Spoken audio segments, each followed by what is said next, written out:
Are you looking for the best welding helmet under $100? In this video we will look at some of the 8 best helmet on the market. Before we get started with our video, we have included links in the description, so make sure you check those out to see which one is in your budget range. Starting at number 1. DiCapro NZ980E. This is a good-looking, solar-powered, auto-darkening welding helmet with a big screen and a clear picture. The 980E really has all these features, and it's a welding helmet under $100. That large screen has a viewing area of 12.5 inches and it has a 1/1/1/2 optical clarity rating. Not only that, but the display is true color, which is always a big plus in my book. Truth is, once you get used to true color, there's no turning back. The 4 arc sensors are very reliable and they switch from light to dark in 1/25,000th of a second. The shade range is a standard 5-8/9-13 with a DIN4 in light state. To choose the shade or any other setting, you have to lift the hood because there are no external controls, not even a grinding mode button. Although the plastic seems a bit flimsy and thin, it does meet ANSI Z87.1 safety standards, so your eyes, face, neck, and head will be safe from sparks and debris. The headgear, however, is not of satisfactory quality. Although comfortable, it doesn't seem to last too long. If it does break eventually, you can remodify the helmet a bit, and you can replace it with better quality headgear. Another great thing about this welding helmet is that it weighs less than 2 pounds. The way the helmet is designed makes it fit in tight spaces, so it's appropriate for the automobile industry, among others. Overall, this is a very well-made auto-darkening welding helmet, for a very decent price. DiCapro has great customer support, so if you have any issues with the helmet, don't hesitate to contact them. At number 2. YesWelder is 091XL. It's not easy to find an auto-darkening welding helmet for such a low price and with as many features as this one has. The size of the screen is very impressive with a 14.8-inch viewing area, but it's not only the size that matters, it has a true color display with an optical clarity rating of 1/1/1/1/1. The shade range is 4 to 13 with a shade 3 light state. The 4 arc sensors react in 1/30,000 SEC, which will keep your eyes safe. My favorite part, however, are the external control dials. The 3 dials allow you to control the shade, sensitivity, and delay settings, and there's also a grind mode switch. It's too bad all these features are put on such cheap plastic, but something has to take the price down after all. This welding helmet feels quite flimsy, and it doesn't look like it can take a lot of beating, but even if it lasts about a year, it's still worth it. Another detail that bothers me is the headgear. It's so flimsy that some welders claim it broke after only a week or 2, and a common solution seems to be buying Lincoln Electric headgear and just replacing this one. It's a good thing they're compatible. Despite all this, the worst complaint I've run across is that some welders report getting flashed even with a full battery. Nothing is worse than getting flashed, it is the whole purpose of a welding helmet after all. Luckily, this doesn't appear to be a common issue, so it must be just a few faulty helmets. A good thing is that YesWelder has very good customer service, and will do their best to resolve your issue. At number 3. Tanix ADF206U. Now, this is a bargain. For the price, not only do you get a very decent auto-darkening welding helmet, but also an extra set of cover lenses and Tanix's 16-inch welding gloves, and they're worth every penny and more. Although the lens isn't large, it has a very clear picture with an optical rating of 1/1/1/2. Lenses this size usually only come with 2 arc sensors, but this one has 4, so you can feel safe even from arcs that aren't right in front of you. Their reaction speed is also admirable with 1/25,000 SEC to switch from dark to light state. The dark state has an adjustable shade of 5 to 13 and the light state is a fixed shade 4. To control the shade, you simply turn the dial, which is on the outer left side of the helmet. To switch to grind mode, you need to turn that dial all the way right. The rest of the controls are placed on the inside of the helmet, right above the display. The plastic that this solar-powered welding helmet is made of does feel thin and flimsy, but it conforms to EN 379 and ANSI Z87.1 safety standards, so your face and neck will be safe from sparks and debris. I like the design of this particular welding helmet, but if you prefer a plain black design, you can get it here.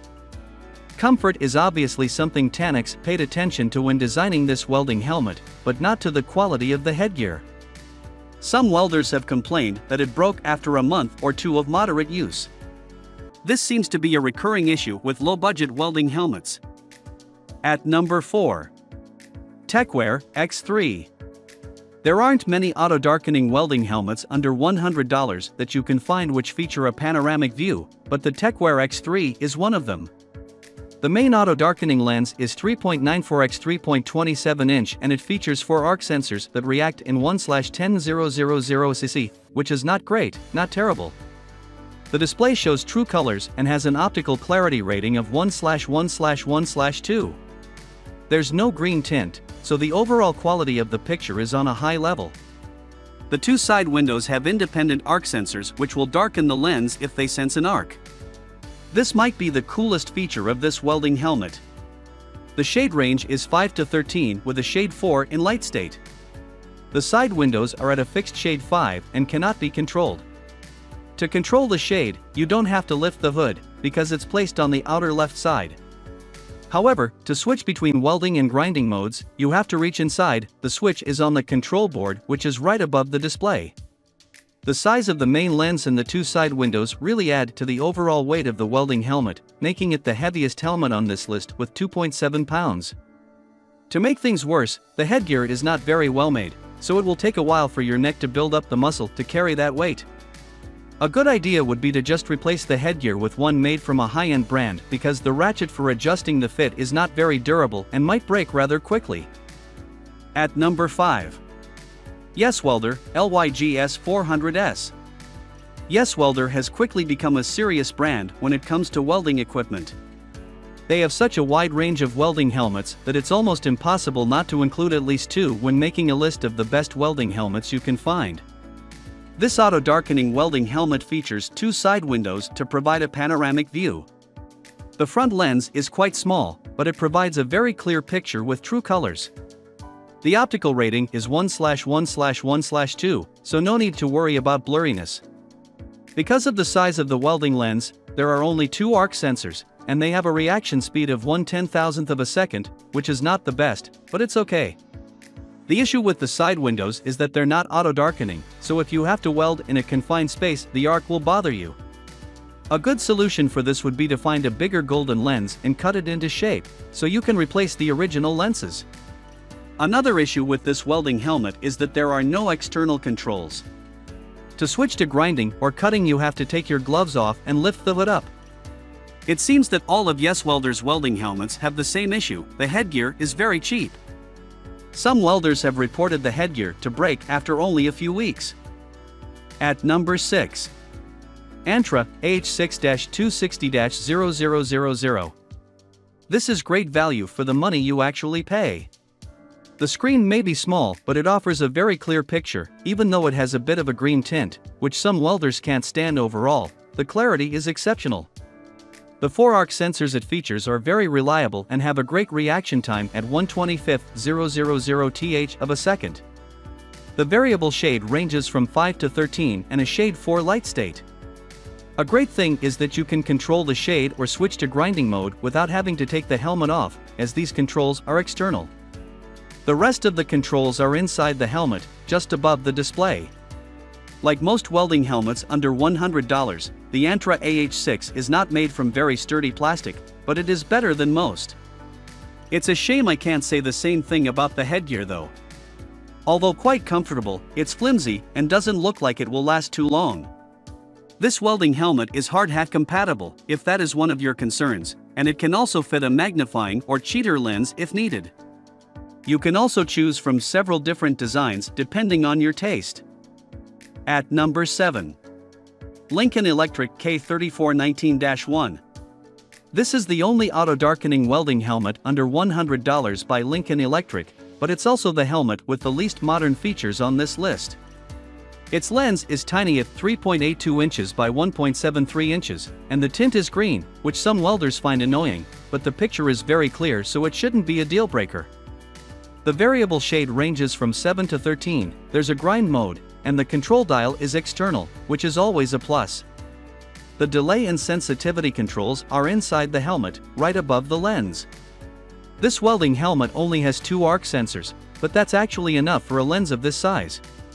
The most important thing is, the sensors are reliable. They have a quick reaction time and seem to never fail, unless you're out of battery. That's another drawback this auto-darkening welding helmet has: there's no solar strip, so you have to buy batteries every few months. Some batteries can actually last for up to a year, but there are a few factors that come into play here, like time spent actually welding, forgetting to turn off the helmet, etc. There are no complaints when it comes to comfort, as this welding helmet is very light and the headgear is just right. It's padded in all the right places, and it's just the right amount of sturdy yet flexible. The ratchet works perfectly fine and should serve you for a long time. Unfortunately, there's one more issue with this particular welding helmet: some users report receiving faulty items. Some of the examples include dented or bent hoods and marks on the protective lens. Be careful when you open the box, and if you find any defects, just contact the seller. At number 8. Jackson Safety 46129. This welding helmet by Jackson Safety costs a few bucks more, but it's a Jackson, so for the few extra dollars, you'll get a reliable helmet. Although the design is a bit too simple for my taste, it's slender and offers great face protection. The viewing size may only be 3.94 inches by 2.36 inches, but the display is true color with a perfect 1/1/1/1/1 optical clarity.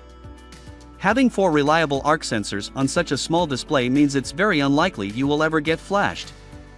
This is one of the most important features when it comes to eye safety, so this Jackson Safety welding helmet is really a safe bet.